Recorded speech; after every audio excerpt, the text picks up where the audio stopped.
این ببر پوشالی امریکا برای کل دنیا نمایان شد. همه فهمیدن که آمریکا فقط ادعای توخالیه. قبل از شهادت امام شهید فرمود فتنه‌ای در پیش دارید از طرف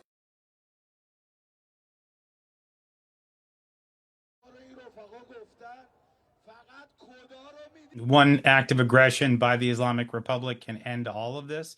Kitendo kimoja cha uchokozi cha Jamhuri ya Kiislamu kinaweza kuyafikisha mwisho makubaliano haya. Ni muhimu kufahamu kile inachotoa Iran katika makubaliano haya inayoripotiwa kuyasaini na inaonyesha kushindwa kikamilifu upande wa Donald Trump.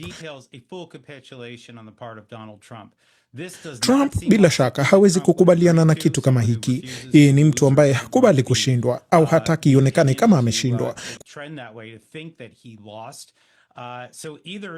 Kwa hiyo ama Jamhuri ya Kiislamu inafanya yote haya kwa ajili ya watu wake nyumbani au haijakubali chochote kwa tunachohitaji hapa Marekani kwa mzozo huo kufikia mwisho.